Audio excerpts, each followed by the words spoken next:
Hello dear friends. In previous lecture we will discuss about orthopara-directing and meta-directing group in benzene. Now in this lecture we will discuss about next part, activating and deactivating groups.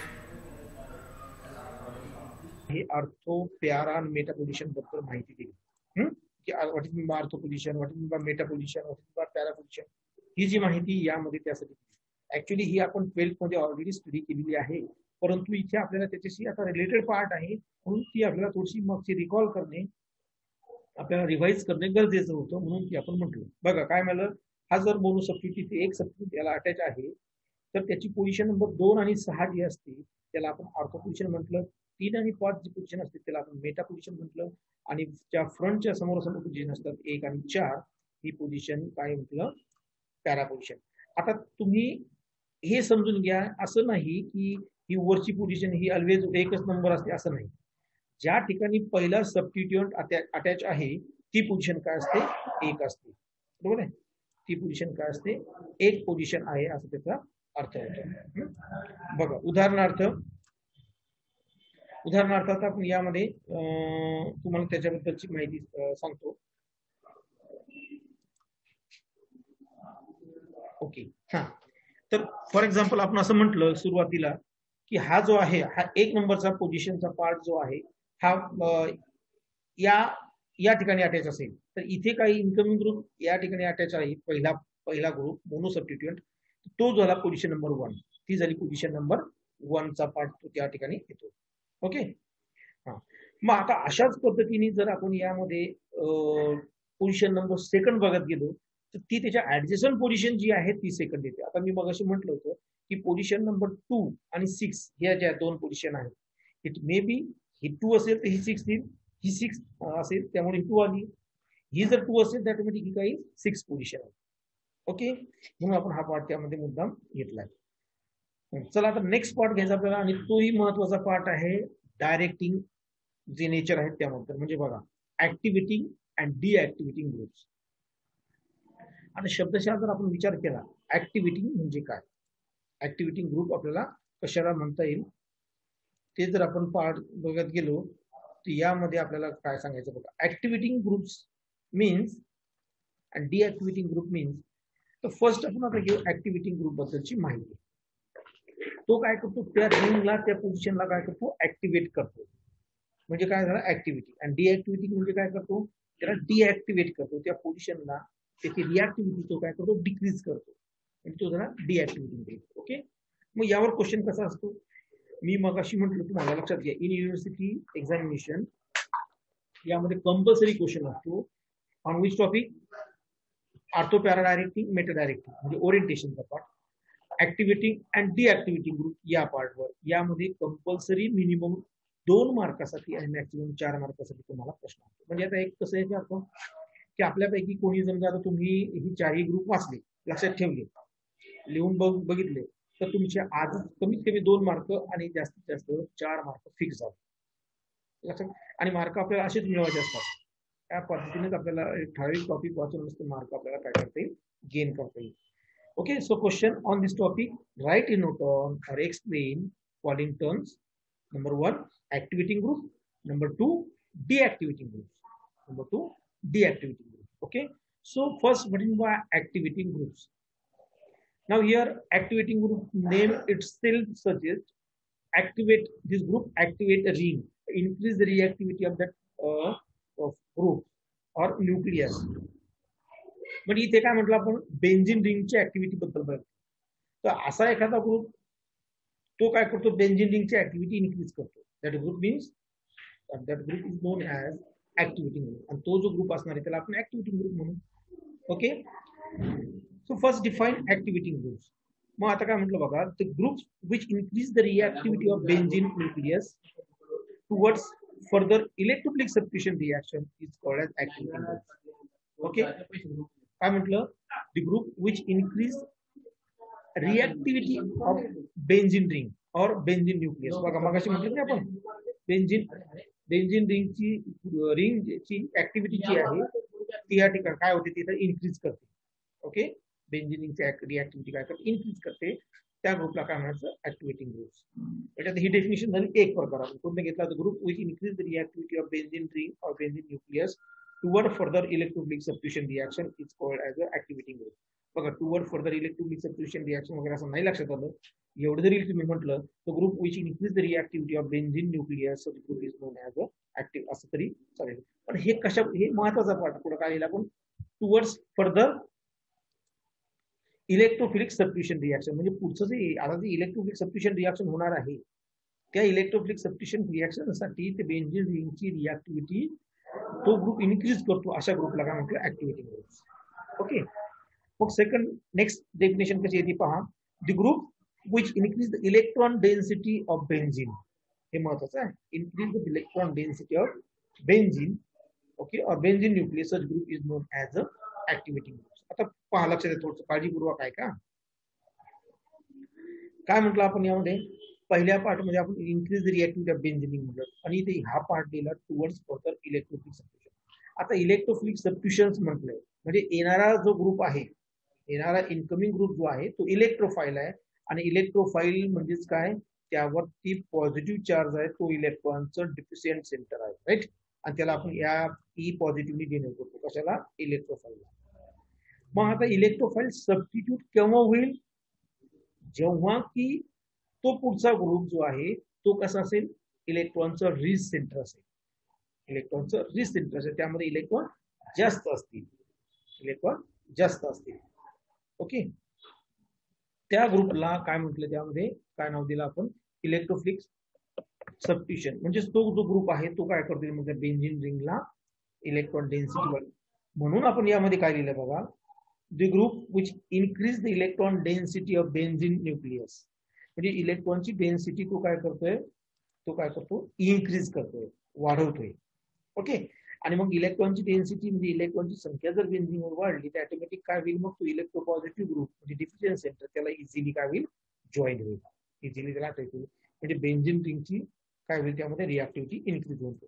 Okay, म्हणून आपण हा शब्द टाकलाय त्यामध्ये, further electrophilic substitution reaction. आणि दुसऱ्या definition मध्ये मग त्याच्याच अनुषंगाने काय लिहिलं आपण, which increase the electron density of benzene ring. Okay, the group which increase the electron density of benzene ring, such group is known as a activating group. Clear, इथपर्यंत लक्षात आलं. आता पुढचा पार्ट घेऊ आपण ऍक्च्युअल याला एक्झाम्पल्सचा. म्हणजे आता ठीक आहे, ऍक्टिव्हेटिंग ग्रुप समजला आम्हाला, पण ती कोणती ग्रुप येईल, आता बघा दुसऱ्या याच्यामध्ये एक्झाम्पल्स पाहू आपण याच्यामध्ये. आता सिंपल पार्ट आहे, मला सांगा इलेक्ट्रॉन ची डेन्सिटी इन्क्रीज करणारा ग्रुप त्याला अटॅच पाहिजे, मग तो काय करेल, इलेक्ट्रॉन डोनेट करेल का गेन, काय म्हणतो त्याला, विड्रॉ करेल, हे इलेक्ट्रॉन देईल का घेईल, त्यांनी काय करायला पाहिजे, इलेक्ट्रॉन डोनेट करायला पाहिजे, विड्रॉ करायला पाहिजे का नाही, त्यांनी इलेक्ट्रॉन डोनेट करायला पाहिजे, म्हणजे जेणेकरून बेंझिनवरचे इलेक्ट्रॉनची संख्या काय होईल, इन्क्रीज होईल, आणि जो समोरचा इलेक्ट्रोफाईल आहे तो इझिली त्या बेंझिनवर काय करेल, अटॅक करेल. ओके, किंवा जॉईन होईल.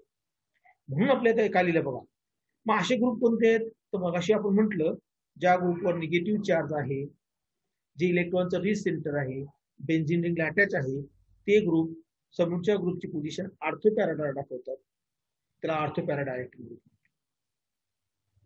अरे याचा अर्थ असा मग की all ortho para directing groups except halogen, halogen वगळता आर ऍक्टिव्हेटिंग ग्रुप. म्हणजे काय, मग आपण ऑर्थोपॅरा बघा, इथे बघा या ठिकाणी दिसते आपल्याला, हा NH2 group, NHR, O group, OH group, OCH group, हे जे ग्रुप आहे ना, हे आपण कशामध्ये लिहिले आठवतं का तुम्हाला, हे आपण ऑर्थोपॅराडायरेक्टिंग ग्रुप मध्ये आपण त्याचे एक्झाम्पल्स दिले. म्हणजे this groups are known as ortho para directing. Ortho para directing, that means this groups direct the position incoming group toward ortho and para position. म्हणजे हे ग्रुप काय करतात, समोरच्या येणाऱ्या ग्रुपला ऑर्थो आणि पॅरा पोझिशनला जॉईन करून घेतात. ओके, मग म्हणजे हे ग्रुप जे आहेत यामध्ये आपण एक महत्वाचा की पॉईंट दिला होता की याचा जो की ऍटम आहे, म्हणजे हा समजा ज्याला रिंग अटॅच आहे असा तो कसा असायला पाहिजे, इलेक्ट्रॉनचं रिच सेंटर असायला पाहिजे, त्यांनी इलेक्ट्रॉन डोनेट करायला पाहिजे, म्हणजे इलेक्ट्रॉनचं रिच सेंटर तो असायला पाहिजे. क्लिअर. मग आता या ऍक्टिव्हेटिंग पार्ट मध्ये हे सगळे काय ऑर्थोपॅराडायरेक्टिंग ग्रुप आहे, हे काय येतील, ऍक्टिव्हेटिंग ग्रुप येतील. हे ऍक्टिव्हेटिंग ग्रुपचं काय असेल, एक्झाम्पल्स असेल. ओके, नाउ सेकंड पॉइंट घे त्याचा, this groups donates electron to benzene ring. हे ग्रुप हे काय करतील, बेन्झीन रिंगला इलेक्ट्रॉन काय करतील, डोनेट करतील, जे आपण मागाशी बोललोच. एक्झाम्पल्स बघा, त्याचे एक्झाम्पल NH2, NHR, हे जे एक्झाम्पल्स आहे त्याचे एक्झाम्पल्स आपल्याला यामध्ये घेता येईल, की जे काय आहेत ऍक्टिव्हिटिंग ग्रुप्स आहेत. काय आहेत ऍक्टिव्हिटिंग, म्हणजे याचा अर्थ ऍक्टिव्हिटिंग ग्रुपचे जे एक्झाम्पल्स आहेत तेच ऑर्थोपॅराडायटिक, कारण ऑल ऑर्थोपॅराडायटिक ग्रुप्स आर ऍक्टिव्हिटिंग ग्रुप्स. काय वगळता, हॅलोजन वगळता. ओके, नाउ आपण आता थोडंसं माहिती एक्सप्लेनेशन यामध्ये घेतलं. बघा आता हा फॉर एक्झाम्पल आपण असं म्हणू, हा OH ग्रुप या रिंगला बेन्झीन रिंगला अटॅच आहे. आता हा OH ग्रुप कोण येतोय, हा OH ग्रुप आहे ऑर्थोपॅराडायटिक ग्रुप, म्हणजेच ऍक्टिव्हिटिंग ग्रुप. कोणता येतो, ऍक्टिव्हिटी, म्हणजे बेन्झीन रिंगची ऍक्टिव्हिटी तो काय करतो, रिऍक्टिव्हिटी तो काय करतो, इन्क्रीज करतो, किंवा इलेक्ट्रॉन डेन्सिटी जो आहे बेन्झीन रिंगची तो काय करतो, इन्क्रीज करतो. कशा पद्धतीने इन्क्रीज करतो, सिंपल आहे. बघा किती यामध्ये आपले एक्झाम्पल्स सुद्धा आपण यामध्ये दिलेले आहेत. या ठिकाणी पहा, हे जी पेअर आहे, ही पेअर जी याच्यावरची लोन पेअर हा या बेन्झीन रिंगला डोनेट करतो. म्हणून बघा या ठिकाणी यांनी लॉस केली, म्हणून या इथे काय आला, याच्यावर पॉझिटिव्ह चार्ज. ऍक्च्युअली हा पॉझिटिव्ह चार्ज या ऑप्शनवर असतो, म्हणजे हा ओव्हर काय आला, OH वर काय आला, पॉझिटिव्ह चार्ज, म्हणजे यांनी इलेक्ट्रॉन दिले. मग इथे दिल्यामुळे हा डबल बॉन्ड इथे शिफ्ट झाला, म्हणजे या ठिकाणी काय आला, ऍक्च्युअली हे जे आहे ना, हे स्ट्रक्चर आपण असं कन्सिडर करा, म्हणजे तुम्हाला समजण्यासाठी सोपं होईल त्या पुढच्या अनुषंगाने. ओके, हा आता बघा, म्हणजे याऐवजी हे स्ट्रक्चर बघा. हा काय म्हटलं, आता यांनी इलेक्ट्रॉन इथे दिले, म्हणजे इथे डबल बॉन्ड दिसतोय. मग हा जो कार्बन आहे, ही पेअर काय करतो, या ठिकाणी स्वतःकडे गेन करतो. That means this carbon acquire negative charge. हे बघा इथे निगेटिव्ह चार्ज दिसतो. निगेटिव्ह चार्ज म्हणजे काय, त्यांनी ती इलेक्ट्रॉन घेतली, याच्याकडे ही इलेक्ट्रॉन आली आहे. ओके, म्हणजे काय झालं, बेन्झीन रिंगवर इलेक्ट्रॉनची संख्या वाढली. आणि आपण काय म्हटलं, the group which increase the electron density of benzene ring, such group is known as a activating group. बघा OH ग्रुपनी काय केलं, इलेक्ट्रॉनची संख्या बेन्झीन रिंगवर वाढवली, त्याची इलेक्ट्रॉन डेन्सिटी इन्क्रीज केली. Okay, that's why this OH group is known as activating group. Okay, परत एकदा आता हे डिलोकलाइज होत राहतं, म्हणजे आता परत ही पेअर इथे येईल, म्हणजे हा निगेटिव्ह, हा पॉझिटिव्ह, मग हा पॉझिटिव्ह निगेटिव्ह मध्ये डबल बॉन्ड हे दिसतं इथे आपल्याला, यावर इथे निगेटिव्ह. मग असंच काय येईल, परत ही पेअर ही पेअर इथे शिफ्ट होईल, या ठिकाणी पॉझिटिव्ह, मग या पॉझिटिव्ह निगेटिव्ह मध्ये इथे डबल बॉन्ड हा दिसतोय, आणि इथे पेअर म्हणजे इथे निगेटिव्ह. ओके, म्हणजे एकंदरीत काय येतं, या बेन्झीन रिंगवर या पोझिशनला बघा, ही पोझिशन कोणती आहे, ही पोझिशन कोणती आहे, ही पोझिशन आहे आर्थो पोझिशन. ही कोणती पोझिशन आहे, आर्थो पोझिशन. ओके, आणि ही पोझिशन जी आहे कोणती आहे, पॅरा पोझिशन. म्हणजे म्हणूनच आपण OH ग्रुपला काय म्हटलं, ऑर्थोपॅराडायटिक ग्रुप. आपण सुरुवातीला जे ओरिएंटेशन मध्ये पार्ट घेतला, त्यामध्ये आपण OH ग्रुपला काय म्हटलं, OH group is an example of ऑर्थोपॅराडायटिक. हे ऑर्थोपॅराडायटिक एक्झाम्पल त्याच्यामुळे आहे. आणि दुसरा पार्ट, या OH ग्रुपनी काय केलं बघा, इथे निगेटिव्ह चार्ज, इथे निगेटिव्ह, हा डेल्टा जो अर्थ याचा अर्थ असतो पार्शियल. तर या ठिकाणी निगेटिव्ह चार्ज या ठिकाणी इन्क्रीज झाला, रिंगवरचा इलेक्ट्रॉन डेन्सिटी ऑटोमॅटिक याचा अर्थ काय झालं, इन्क्रीज झाली आहे. आणि इलेक्ट्रॉन डेन्सिटी या बेन्झीन रिंगने इन्क्रीज केली, म्हणून आपण बेन्झीन रिंगला काय नाव दिलं, ऍक्टिव्हिटिंग ग्रुप. ओके, म्हणजे benzene OH group is an example of activating group और ortho para directing group. Clear. What about deactivating group. आता आपण डिऍक्टिव्हिटिंग ग्रुप बद्दल थोडीशी माहिती. हे झालं, ठीक आहे, हे ऍक्टिव्हिटी ग्रुप समजला आम्हाला, की बाबा काय करतो, जो ग्रुप काय करतो, group which increase the reactivity of benzene ring towards further electrophilic substitution reaction, such group is known as a activating groups. किंवा the group which increase the electron density of benzene ring, such group is known as a activating group. Clear. Example NH2, OH, CH3, OCH3 हे त्याचे examples आपण घेऊ शकतो. म्हणजे amino group, imino groups हे त्याचे काय आहे, एक्झाम्पल्स आहेत. ओके, आता आपण नेक्स्ट पार्ट घेऊ याच्यामध्ये. तो पार्ट आहे डिऍक्टिव्हिटिंग ग्रुप. प्रश्न कसा असेल, explain or write note on deactivating groups. मग याचं डेफिनेशन बघा, the group which decreases the reactivity of benzene ring. बघा एक्झॅक्ट DE शब्द लागलाय, समजून घ्या थोडंसं. तिथे ऍक्टिव्हिटिंग म्हटलं, इथे डिऍक्टिव्हिटिंग म्हटलं, याचा अर्थ की इथे काय दिसतं, डिफरन्स पहा. म्हणजे याच्या नावामध्ये फक्त इथे DE लागलाय, एवढं शिल्लक आहे, यामध्ये एवढं शिल्लक पाहिजे. म्हणजे याचा अर्थ हा काय आला, deactivating groups. Okay, deactivating groups. मग आता डीऍक्टिव्हेटिंग ग्रुप्स म्हणजे काय पहा, group which decrease the reactivity of benzene nucleus. Benzene न्यूक्लियसची यांनी काय केलं, रिॲक्टिव्हिटी डिक्रीज केलं. तिथे काय म्हटलं आपण, इन्क्रीज म्हटलं, तिथे काय म्हणायचं, डिक्रीज. बाकी पुढचं सगळं सारखंच, towards the further electrophilic substitution reaction. नंतरचा पार्ट, ऑर मध्ये definition, the group which increase the electron density of benzene nucleus असं म्हटलं होतं आपण ऍक्टिव्हिटी मध्ये. इथे डीई शब्द लागला, म्हणजे अगेन्स्ट आहे, अपोजिट आहे, म्हणून काय म्हटलं, द ग्रुप विच डिक्रीज, बघा इंस्टेड ऑफ इन्क्रीज तर काय शब्द आला, डिक्रीज. डिक्रीज इलेक्ट्रॉन डेन्सिटी, हा डिक्रीज शब्द महत्वाचा. Okay, benzene ring is called as a, is known as deactivating groups. Is known as, it's called as deactivating groups. Okay, example, all meta directing groups and halogens are deactivating groups. Hello, Shubham, आवाज येतो का माझा? येतो sir आवाज. Okay okay, ठीक आहे. काय म्हटलं आपण बघा, deactivating groups means the group which decrease the reactivity of benzene ring towards further electrophilic substitution reaction. Such groups is known as a deactivating group. Or मध्ये, the group which decrease the electron density of benzene ring of benzene nucleus from benzene ring is called as a deactivating group. मग आता याचं तिथे काय म्हटलं होतं आपण, all ऑर्थोपॅरा directing groups. तिथे काय लिहिलं बा, ऑल मेटा डायरेक्टिंग, म्हणजे त्याच्या उलट थोडंसं वेगळं.